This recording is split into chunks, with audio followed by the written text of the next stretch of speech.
రెడ్డి 1.5 కోటి ఇస్తానని చెప్పి ఇప్పుడైతే ఒప్పుకుంది. సో మిగతాది నేను ఏంటి సెటిల్ అయ్యాక ఇస్తాను అని చెప్పి అంటుంది. దీని గురించి మీరు ఏం చెప్తారు?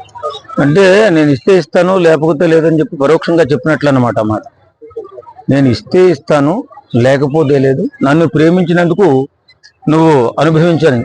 ఈ మధ్యకాలంలో పెద్ద పెద్ద ఫ్రాడ్లు చేస్తే పెద్ద ఫ్రాడ్ చేయాల్సిన అవసరం లేదు, ప్రేమిస్తే చాలు లాగేసుకోవచ్చని నిరూపించింది అసూరెడ్డి.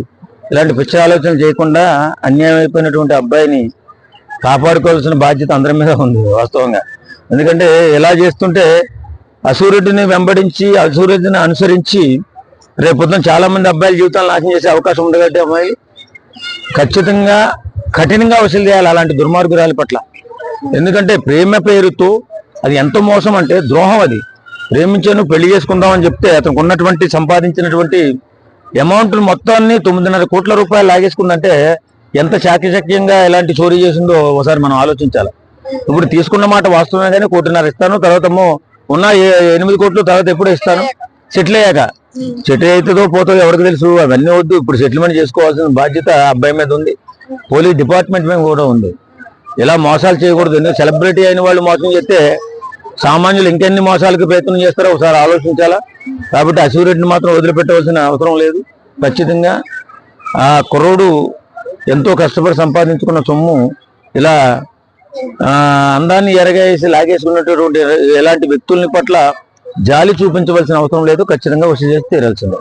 అంటే ఇప్పుడు 1.5 కోటి తీసుకోకుండా ఇంకా ఇబ్బంది పెడితే ఇప్పుడు ఆమె ఏమంటుందంటే మీ మీద అంటే మిగతా డబ్బులు కూడా ఇంకా ఇచ్చే ఛాన్స్ ఉండదు అని చెప్పి అంటుంది. దానికి ఏమంటారు? మరి అదే కదా ఇప్పుడు చేస్తున్నటువంటి ఫ్రాడ్ చేసే వాళ్ళంతా ఎలాంటి తెగింపులకే దిగుతున్నారు. ఇంతకు ముందు కూడా సూసైడ్ చేసుకుంటారు నన్ను డబ్బులు అడిగితే అందట. పెళ్లి చేసుకోకపోగా డబ్బులు అడుగుతుంటే సూసైడ్ చేసుకుంటే ఎట్లా? ఇలాంటి డ్రామాలు ఆడొద్దు, ఇస్తే బాగుంటుందని చెప్పి కోరుకోవడం. అంటే ఇంకా ఇబ్బంది పెడితే వేధింపుల మీద కేసు పెడతా అని చెప్పి అబ్బాయి. అలా కేసు పెట్టడానికి అవ్వదు. మా పిచ్చోళ్ళు ఏంటి, పోలీసు వాళ్ళు ఏం పిచ్చోళ్ళు ఉండరు, వాళ్ళకి అన్ని తెలుసు.